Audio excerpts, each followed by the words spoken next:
감사합니다. 오늘 우리가 사도행전 24장을 같이 이렇게 읽었습니다. 사도행전 24장은 이 말씀을 통해서 하나님의 뜻을 더 분명히 알아가고 또 우리의 기도가 응답되어지는 그런 은혜를 경험하게 되기를 주의 이름으로 축원드립니다.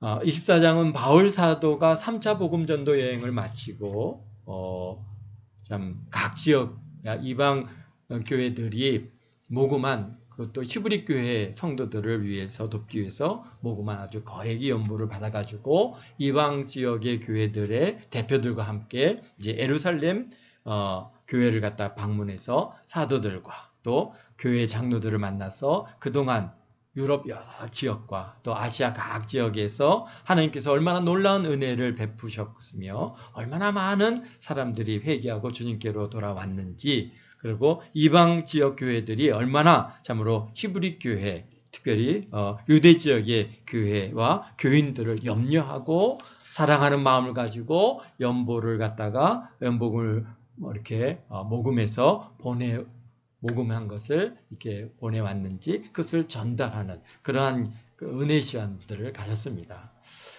이미 사도 바울에 대한 소문이 예루살렘 유대 사회에 아주 다 이제 알려졌죠.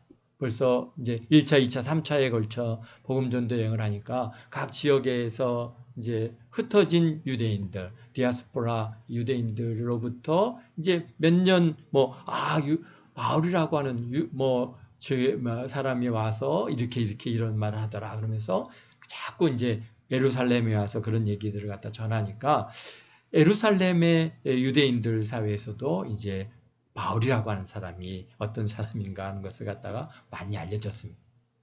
근데 그분이 어떻게 했냐? 이방에 다니면서 하는 얘기가 예수 그리스도를 믿음으로 구원을 받는 것이지 율법의 행위로는 구원을 받는 거 아니다라고 그렇게 전하더라는 겁니다. 율법은 우리가 죄인이라는 것을 깨닫게 한 것이지 율법을 행해서 우리가 죄에서 깨끗하게 할 수 없다. 그러므로 우리가 죄 대속을 받기 위해서는 십자가에서 돌아가신 예수님을 믿음으로 죄 사함을 받고 거룩하게 되는 것이니 이것을 믿어야 된다라고 하는 그런 메시지를 갖다가 그 복음을 전하는 것입니다. 이렇게 이런 얘기를 전하더라. 그러니까 율법을 폐하는 자다. 그 다음에 할례를 폐하고 율법을 폐하는 자다라고 하면서 바울에 대한 좋지 않은 얘기들을.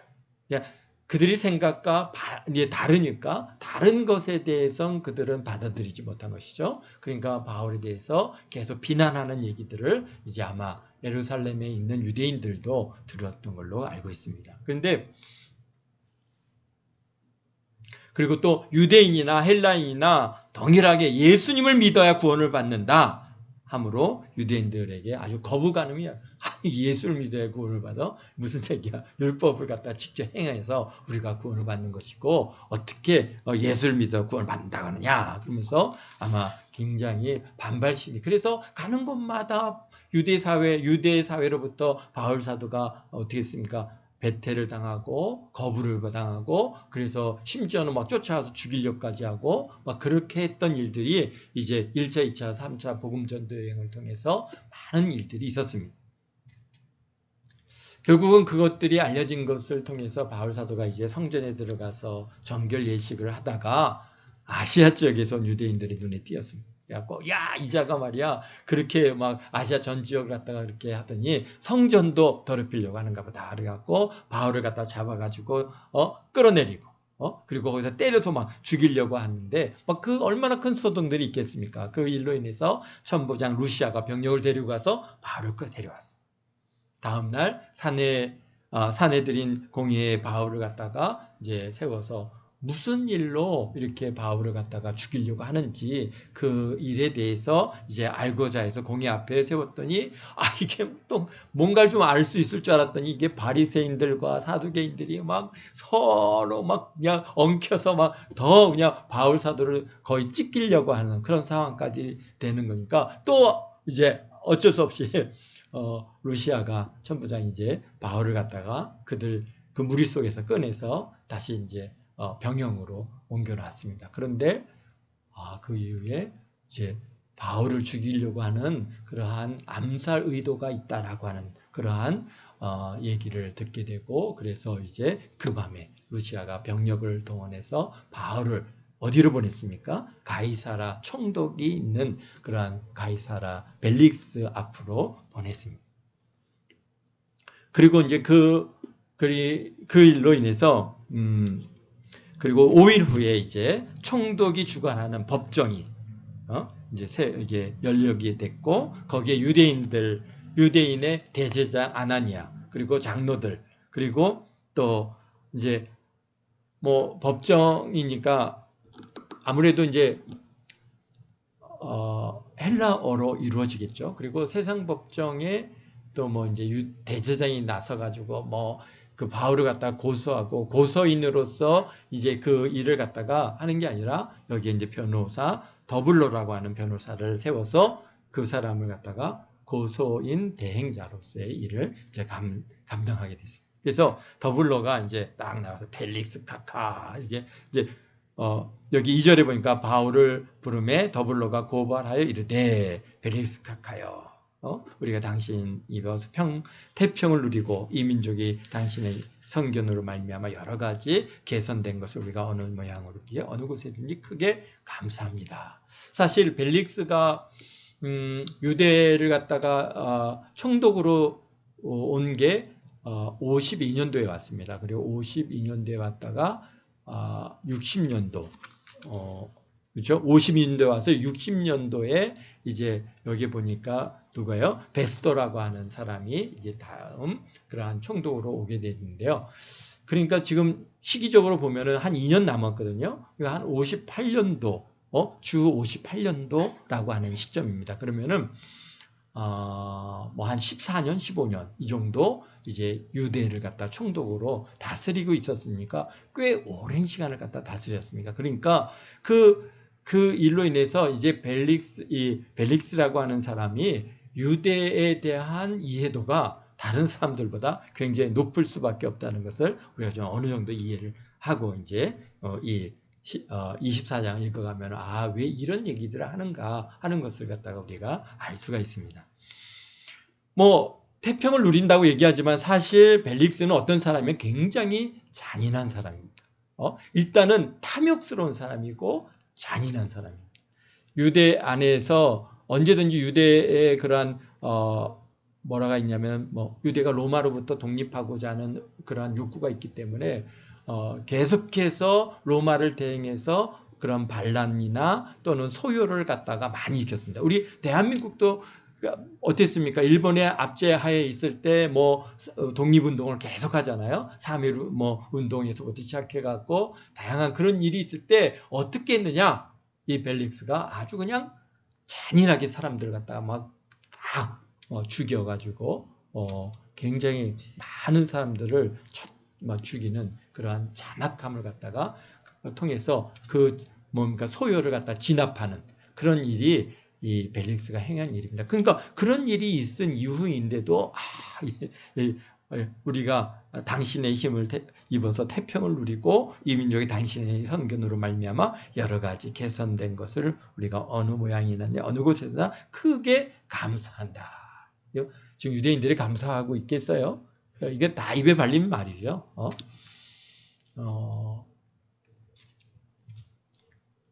그러면서 당신을 이제 더 괴롭게 하지 아니하며 우리가 대강 여짜오되 간용하여 들으시기를 원합니다. 우리가 보니 이제 바울을 갖다가 이제 향해서 고소하는 고소 내용들입니다. 고소 내용들을 갖다 보니까 이 사람은 전염병 같은 자다라고 하는 거죠.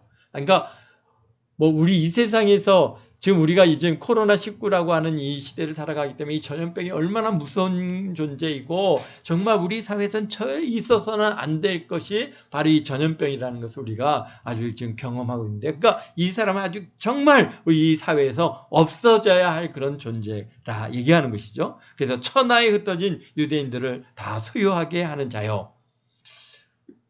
유대인들을 소유하게 한다는 거죠. 그렇죠. 바울 사도가 복음을 전함으로 인해서 유대 사회가 여기저기에서 많은 갈등들이 있었습니다.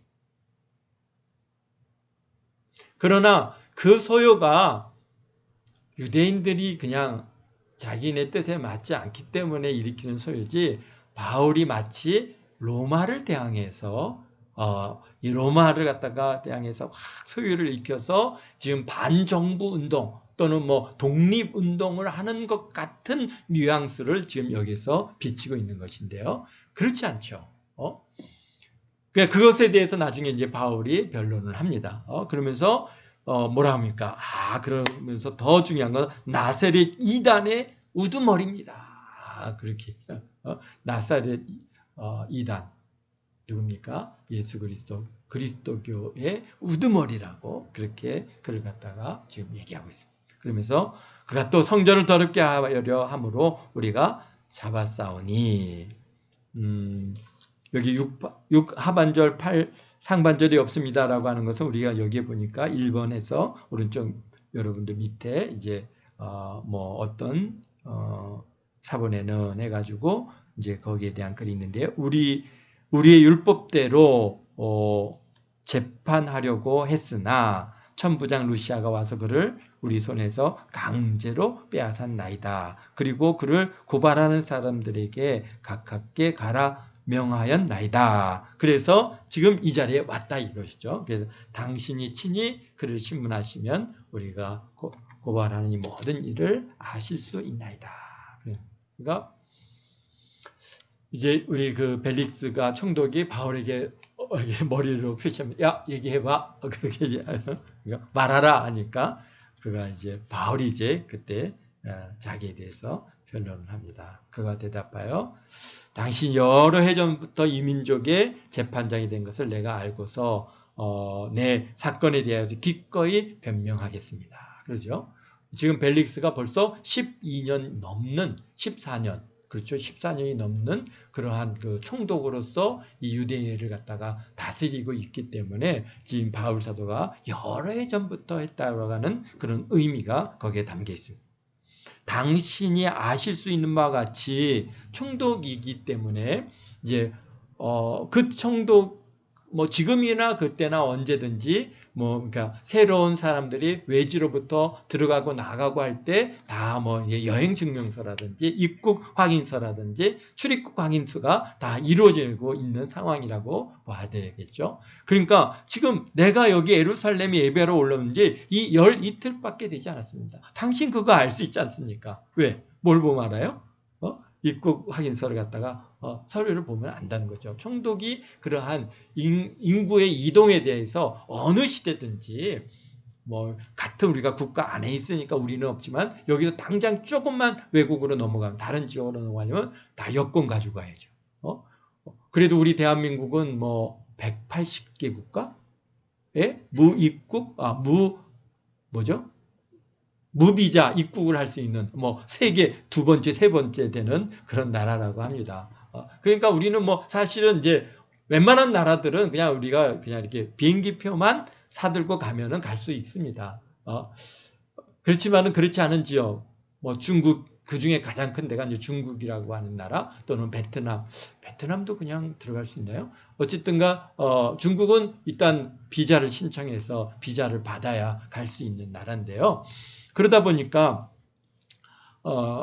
그렇게 이제 사람이 이동에 대해서 다 컨트롤을 하지 않습니까? 그러니까 당신이 아실 수 있는 바와 같이 내가 예루살렘에 온 지 열 이틀밖에 되지 않습니다. 그런데 뭐 내가 무슨 소요를 일으킨다? 뭐 어디 가서 무슨 독립운동을 한다? 뭐 이런 거 다 이게 거짓된 얘기다는 것이죠.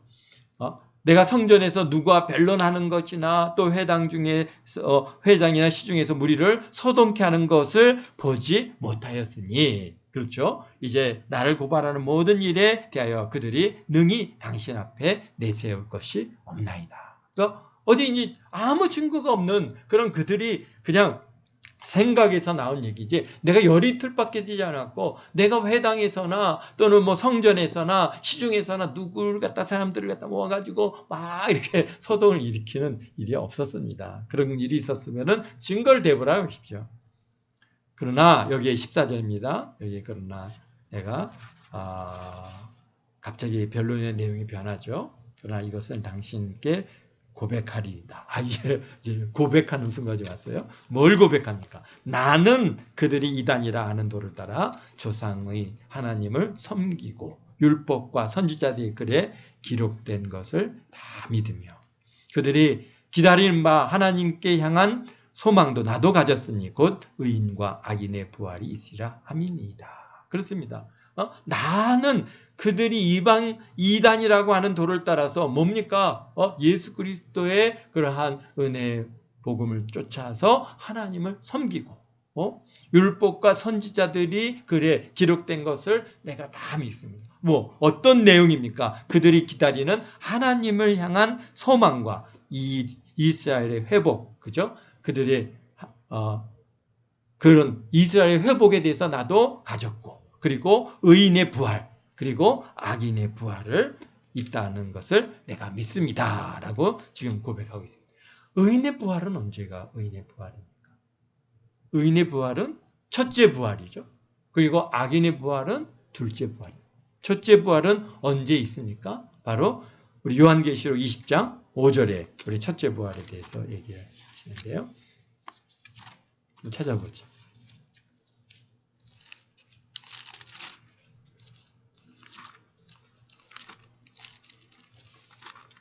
요한계시록 우리 20장 5절입니다. 누가 읽어주시겠습니까?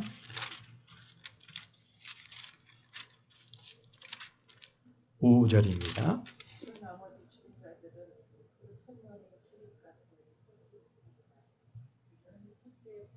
아멘. 네, 우리 4절부터 보겠습니다. 내가 또 보좌들을 보니 거기에 앉은 자들이 있어 심판하는 권세를 받았더라. 또 내가 보니 예수를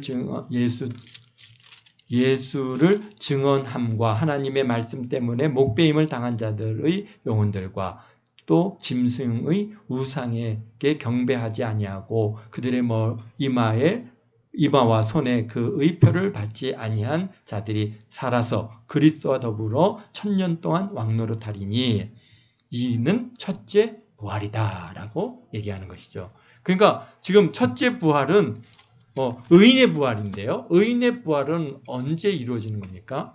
바로 1000년 왕국이 들어가기 직전에 예수님께서 이 땅에 재림하실 때 죽은 자들이 특히 여기에요. 우상에게 또 짐승에게 절하지 않고 또 그의 짐승의 표를 받지 아니하고 또 믿음을 지키기 위해서 좀 목배임을 당한 이런 사람들이 이제 그때 부활한다. 이게 첫째 부활이라는데 그러면 그 사람들은 누굽니까? 그 사람들은 어떤 사람들이 첫째 부활에 참여하는 사람들이 표현한 것은 어떤 사람들이냐? 바로 환난기 동안에 예수님을 갖다가 믿고 순교한 사람들이죠. 그러면 우리는 어떻게 되는가요? 우리는 사실은 첫째 부활이라고 하는 그러한 이 지금 천년 왕국으로 들어가기 전에 이 첫째 부활에 참여하는 게 아니라 언제 우리는 예수님 재림하실 때 다 공주로 들려 올라가서 7년 동안 어떻게 혼인잔치하는 우리는 어떻게 휴거가 되어지는 성경적으로 얘기할 때 들려 올렸다 휴거에 참여하는 자들이지. 그러니까 참 예수 그리스도를 믿고 죽은 자들은 먼저 올라간다 그랬습니다. 그리고 살아있는 자들이 그 다음에 따라 올라간다 그랬어요. 그러니까 우리는 휴거지 사실은 지금 여기에서 말씀하시는 첫째 부활의 부활 이전에 다시 우리는 다시 살아나는 것이죠. 그래서 우리는 자는 것이지 죽는 게 아닙니다. 그런데 이제 이 첫째 부활에 참여한 이 사람들은 언제예요? 예수님께서 공중 재림하시고 그 다음에 이 7년 동안 이 환난기 대환난기에 들어갈 때 그때 죽었던 사람들. 그리고 보면은 이제 구약 성경에 보면은 어떤 사람입니까? 바로 유대인들. 유대인들이 이제 천년 왕국으로 들어갈 때 그때 부활해서 다시 우리가 이렇게 살아나는 그런 관점에서 구약 성경들은 이사야서나 또는 다니엘서나 이런 것들을 우리가 거기서 볼 수 있습니다. 그래서 그리고 둘째 부활, 이거는 어떤 부활입니까? 둘째 부활은 요한계시록 20장 13절이죠. 바다가 그 가운데에서 죽은 자들을 내어주고 사망과 음부도 그 가운데에서 죽은 자들을 내어줌에 각 사람이 자기 행위대로 어떻게 하면 심판을 받고 그렇습니다. 이 둘째 부활, 악인의 이제 부활은 바로 이제 둘째 부활이죠. 언제요? 대보자 심판. 천년 왕국이 다 끝나고 이제 흰 보자 심판, 그러니까 아주 대심판을 받기 위해서 이 땅의 창세 이후에 그 살았던 모든 사람들이 다 부활해서 그들이 행위대로 심판을 받고 사망과 음부도 불못에 던져지니 이는 둘째 사망 곧 불못이다. 그래서 악인의 부활은 언제냐? 바로 심판 때 이 세상의 모든 것이 다 끝나는 그런 시점에서 이루어지는 부활이 악인의 부활이라고 하는 것을 우리가 그리고 나서 어떻게 우리는 이제 다 새하늘 새 땅으로 옮겨가요. 이 지구나 이 우주가 다 이제 말아서 없어지고 그리고 새하늘 새 땅으로 우리가 옮겨져서 거기서 영원토록 우리 하나님과 더불어 사는 우리 믿음의 사람들, 의인의 그런 부활에 참여한 사람들의 바로 좀 삶이 또 이어지게 되어져 있습니다. 바로 이런 소망을 갖다가 바울은 너무나도 간절히 소망하고 있습니다. 그래서 나도 하나님께 향하여 한 소망을 나도 가졌으니 곧 의인과 악인의 부활이 있으리라 함입니다. 이것으로 말미암아 나도 하나님과 함께 하나님과 사람에 대해서 항상 양심의 거리낌 없이 없기를 힘쓰나이다. 여기서 이런 심판에 대한 부활에 대한 믿음이 있기 때문에 어떻게 산다는 거예요? 나는 하나님과 사람들 앞에 항상 양심의 거리낌 없기를 힘쓰나이다. 그렇습니다. 바울 사도도요, 이런 하나님 앞에서의 그런 의인의 그러한 부활과 악인의 부활이 있다고 하는 이런 믿음을 가졌기 때문에 물론 하나님께로부터 자기가 거듭난 것에 대한 감사가 있습니다. 참 구원에 대한 은혜에 대한 감사가 있습니다. 근데 그 감사만으로 우리 삶이 다 그냥 사라져가는 것이 아닙니다. 감사는, 은혜는 어떤 면에서 이제 시간이 가면 갈수록 점점 더 그 감사의 그런 기쁨과 그런 감격들은 이제 자꾸 작아져 가죠. 그런데 가면 갈수록 더 커지는 건 뭐냐? 바로 하나님 앞에 쓸 날이 가까이 왔다라고 하는 것에 대한 확신들이 점점 바울 사도의 삶에 큰 모멘트가 되고 힘이 됐다는 것을 오늘 여기에서 다시 고백을 하고 있습니다. 우리들도 마찬가지죠. 우리도 예수 그리스도를 믿음으로 참 구원받은 이 은혜가 감사해서 막 감사 기뻐 뛰면서 그렇게 산 게 길어야 뭐 한 10년? 길면 그건 대단한 사람들입니다. 한 10년 그렇게 그런 은혜. 그런데 한 20년, 30년 이렇게 돼 가니까 그런 그런 은혜가 막 감사 그냥 주여 하면 눈물이 줄줄 흐르던 그런 기쁨 이런 것들은 이제 어느 정도 다 우리 감정들이 많이 이제 가라앉았죠. 그런데 우리에게 있어서 이제 더 나로 하여금 하나님 앞에 더 좀 바르게 살게 만들어 주시는 하나님의 그 은혜는 다른 게 아닙니다. 이제 내가 하나님 앞에 쓸 것이라고 하는 그러한 확신들이 점점 더 커간다는 것이죠. 그런 믿음이 더 커지고 그런 것들이 그 지난날에 감사 기쁨이 아니라 이제는 내가 의인의 부활과 악인의 부활이 있고 그래서 주님 앞에 내가 이제 쓸 날이 더 가까이 왔다라고 하는 이 일에 있어서 그래서 이러므로 말미암아 나도 하나님과 사람에 대해서 항상 양심에 꺼리낌 없기를 힘쓰나이다.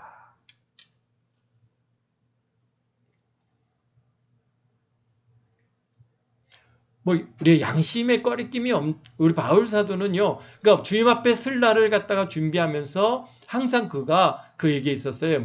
믿음으로 사는 것도 중요하고 말씀대로 사는 것도 중요하지만 그런데 그게 양심에 꺼리낌이 없게 살려고 굉장히 노력했다는 거예요. 이게 뭘까요, 도대체? 아니, 믿음으로 살면 되잖아요. 열심히 전도하고 열심히 섬기고 열심히 사랑하면은 내가 하나님 말씀대로 살았으니까 나는 뭐 다 됐다라고 그렇게 얘기할 수 있을 텐데, 바울 사도는 그렇게 얘기하지 않습니다. 우리가 성경에서 많이 바울 사도는 계속해서 반복해서 얘기하시는 게 뭐냐? 나는 양심에 꺼리낌이 없이 살았다. 난 양심 앞에 또 양심이, 그러면서 양심에 대한 부분들을 굉장히 많이 말씀하세요. 그 뭘까요? 그것은 사실은 이제 양심은요, 나와 하나님만 아는 거잖아요. 사람들은 모르죠. 제가 뭘 얘기해도 그게 제 속과 겉은 다를 수 있습니다. 사랑을 얘기하면서 마음으로는 미워하면서 사랑을 얘기할 수 있잖아요. 그러면서 또 나는 너 죽었다 막 그러면서도 속으로는 그러면서 겉으로는 괜찮아, 용서할게, 다 괜찮아 그러면서 속으로는 우리가 그러니까 안과 밖이 다른 것이죠. 그런데 바울 사도는요, 어땠다는 거예요? 그러한 면에서 하나님이 아시잖아요. 우리 그 속 사람은 우리 하나님이 아시잖아요. 우리 양심은 하나님과 내가 아는 일이에요. 그러니까 겉과 속이 다름없이 신실하게 그렇게 내가 항상 양심에 꺼리낌 없기를 힘썼다가 바로 굉장히 큰 우리에게 주는 도전입니다. 사실 그렇습니다. 우리가 신앙생활을 오래 하면서 겉은요 굉장히 그럴싸한 그리스도인처럼 우리가 꾸며 가십니다. 당연하죠. 신앙의 생활이 뭐 20년 30년 이렇게 돼가면은 점점 겉은 거룩거룩한 모습이지만 과연 그 속은 정말 그렇게 거룩해져 있느냐? 우리가 이렇게 속과 겉이 다른 이런 사람들을 어떻게 합니까? 대할 때 우리가 막 너무 속에서 막 뒤집어지잖아요.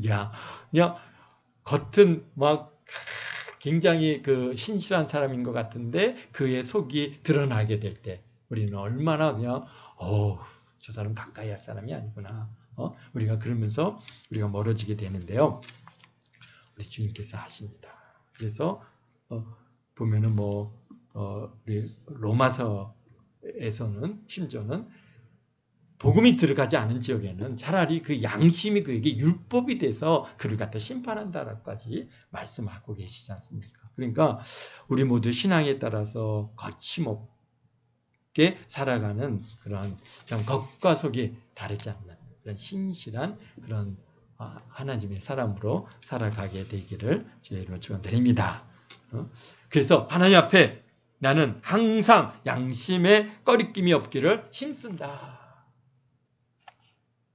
우리 할 얘기들이 너무 많죠. 그런 것들은 정말 우리가 정말 그럴 때 내가 정말 하나님과 나는 아는데 내가 이게 정말 하나님 앞에 바르게 살아가고 있는 것인가?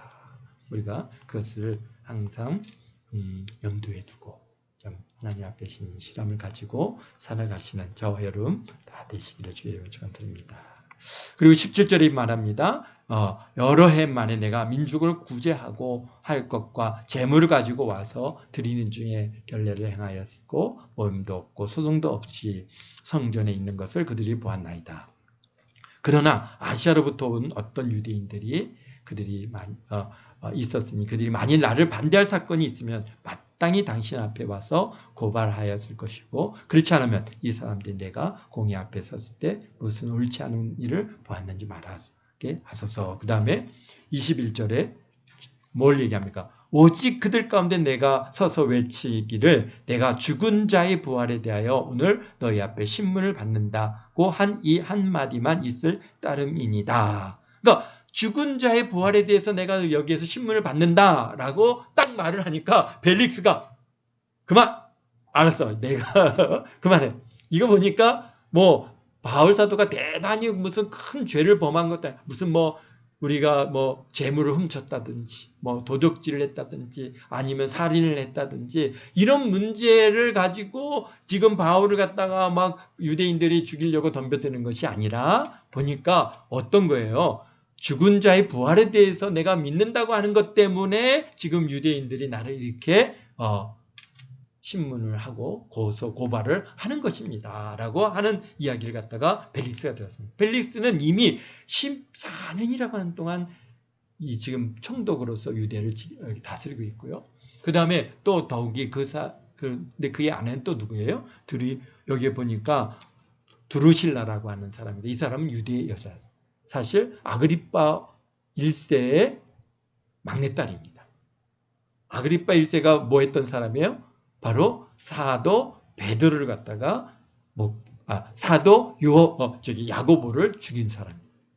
그리고 베드로도 죽이려고 잡혔다가 베드로는 천사가 그를 갖다가 어떻게 합니까? 구해줌으로써 이제 그가 예루살렘을 떠나서 두루에 가갖고 자기가 대단한 인물인 것처럼 했다가 벌레가 먹어서 죽은 사람이 아그리파 1세인데요. 그 아그리파 1세의 누구예요? 딸이 지금 자기 아내 드루실라. 그러니까 예수 그리스도에 대한 것도 잘 알고 있고 예수 그리스도의 그러한 그리스도인들을 얼마나 많이 그때가 막 지금 유대에서 얼마나 그 기독교가 아주 폭발적으로 성장하던 시기이기 때문에 그때 얼마나 많은 사람들을 잡아서 죽이고 옥에 가두고 재판하고 막 그랬던 이런 모든 일들을 갖다가 누가 이미 이 벨릭스가 다 알고 있는 일이에요. 내가 그런 것 때문에 지금 이렇게 신문을 받는다 하니까 벨릭스가 이도에 관하여 더 자세히 안다 그랬어요. 여기 22절에 보면은 그러니까 뭐 설명을 안 해도 다 잘 안 거예요. 사실 아마 벨릭스는 굉장히 관심이 있었던 것 같아요. 나중에 바울 사도를 불러가지고 바울 사도에게 어떻게 합니까? 이제 말씀을 듣고 여기에서 보면은 그리스도 예수를 믿는 도에 대해서 더 이렇게 듣는 이런 일들을 통해서 벨릭스 본인도 예수 그리스도의 복음에 대한 그러한 관심을 가졌고 어떤 면에서는 정말 더 가까이 한 발자 유대인들에 비해서는 훨씬 더 가까이 나와 있는 사람이 아닌가. 그러니까 이도에 대해서는 내가 다 하니까 그래 여기서 끝나겠다. 그래서 끝내고 그리고는 뭐라 합니까? 천부장 루시아가 내려오거든 내가 이 일에 대해서 처결을 하겠다. 뭐 가서 이제 묻는 거죠. 뭐 어떤 큰 죄가 있었느냐, 소요를 일으켰느냐, 뭐 했느냐. 그런 일 없었습니다. 그래 그러면은 이제 무죄 방면 해갖고 무죄 이렇게 그를 갖다가 이제 처결을 하겠다 했는데 벨릭스가요 2년 동안 바울을 갖다가 묶어놓고 있습니다. 왜 그랬을까요? 여기 보면은 이유는 바울에게 뭐 돈을 받을까 바라고 더 자주 불러 같이 이야기를 했다라고 26절에 그렇게 기록하고 있는데요. 물론 벨릭스가요 굉장히 탐욕적인 사람입니다. 그래서 죄인들을 갖다가 돈 받고 많이 풀어줬습니다. 그래서 그 이후에 왔던 베스토가 이제 벨릭스에 대한 보고서를 갖다가 낼 때 이 앞섰던 사람, 이 벨릭스가 돈을 많이 받고 돈 받고 이런 죄인을 갖다가 풀어준 이 일들이 너무나 많습니다라고 하는 보고서가 이제 로마에 올라가 있을 정도로 그렇게 벨릭스는 굉장히 돈에 대한 탐욕을 갖고 있어요. 그러니까 바울이 어떤 사람이에요? 큰 거금을 연봉돈을 모아가지고 온 사람이니까 이 사람을 갖다 이렇게 구금해가지고 좀 압력을 가하면은 이게 누군가 좀 이렇게 돈을 갖다 주고 쉽게 해서 요즘 얘기하면 뭐예요? 보석금을 내고 좀 풀어줄 수 있는 그러한 기회가 있겠다라고 생각을 하고 사도 바울을 자주 불렀는데 그런데 사도 바울을 갖다가 풀어주지 않습니다. 2년 동안 계속 묶어놓고 있어요. 그 이유 중에 하나는 여기에 보니까 어떻다는 거예요. 유대인들의 마음을 얻고자 하여 바울을 구려했다. 왜 유대인들의 마음을 얻고자 했느냐? 바로 지금 유대인들이 이 벨릭스가 그 유대인들을 갖다가 무참하게 살해한 이 사건, 그러니까 소요를 갖다 진압하기 위해서 얼마나 많은 사람들을 갖다가 죽였는지 그 일에 대해서 유대 지도자들이 로마 황제에게 탄원서를 냈습니다. 근데 그게 이제 탄원서가 로마의 황제에게 올려졌고 결국은 그 일로 인해서 벨릭스가요 이 지금 총독 자리에서 쫓겨났어요. 그러니까 지금 그래서 이 탄원서가 올라갔다는 것을 우리 이제 벨릭스가 어느 정도 이제 안 거죠. 그러니까 이 유대의 이 사람들 유대인들의 마음을 얻고자 그들에게 이제 눈치를 보는 겁니다. 그런데 이미 로마로부터 명령이 내려오죠. 너는 이제 끝이야. 60년대에 벨릭스가 이제 로마로 불려가고 그 자리에 이제 베스토가 이제 총독을 맡게 됐는데요. 그러니까 뭐 탄관오리죠. 쉽게 얘기해서 걔가 막 돈도 뭐 불법을 많이 하고 막 그런 걸로 인해서 이제 황제에게 끌려가서 그가 어떻게 되냐면은 참 요즘 얘기로 하면은 귀양살이를 갑니다. 근데 귀양살이가 어디로 귀양을 가냐면요. 그러니까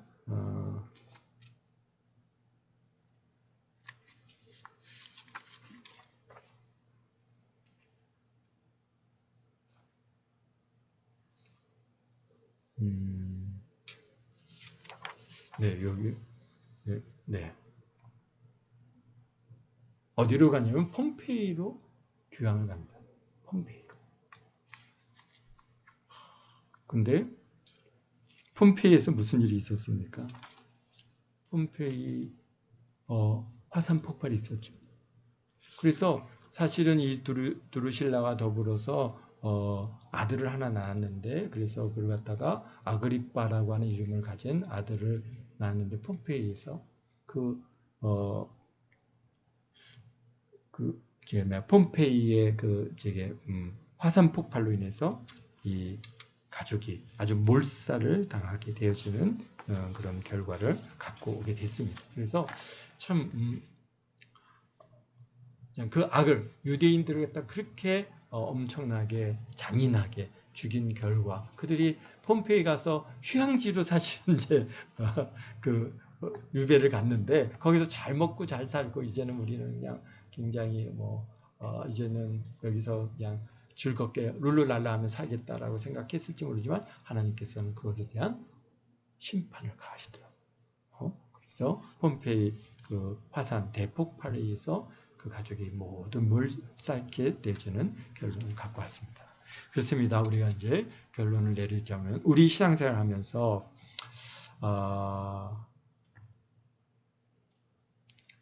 안 믿는 사람들로부터 공격을 받을 수가 있습니다. 그러나 사도 바울이 고백한 것 같이 항상 양심에 꺼리낌 없기를 힘썼나이다 라고 하는 그러한 고백이 우리의 고백이 되어지기를 주님의 이름으로 축원드립니다. 로마서 12장 18절에서부터 21절 말씀을 읽음으로 말씀을 마무리해 보고자 합니다. 한번 찾아서 함께 읽도록 하죠. 로마서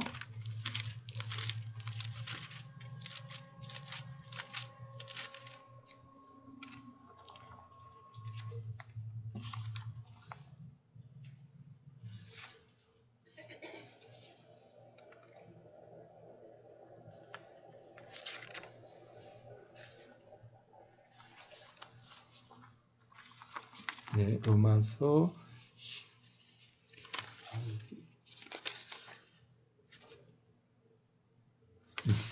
12장 18절에서 21절입니다.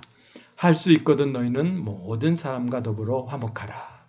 내 사랑하는 자들아 너희가 친히 원수 갚지 말고 하나님의 진노하심에 맡기라. 기록되었을 때 원수 갚는 것이 내게 있으니 내가 갚으리라고 주께서 말씀하시니라. 내 원수가 줄이고든 먹이고 목마르거든 마시게 하라. 그리함으로 내 숯불을 그 머리에 쌓아 놓으리라. 악에게 지지 말고 선으로 악을 이기라. 아멘. 우리가 부당한 공격을 받을 때 우리가 오늘 우리 주님께서 말씀하신 것처럼 참 우리가 그들과 대항하여서 싸우지 말고 오히려 악에게 지지 말고 선으로 악을 이기라. 우리에게 주시는 말씀. 그러면서 하시는 말씀이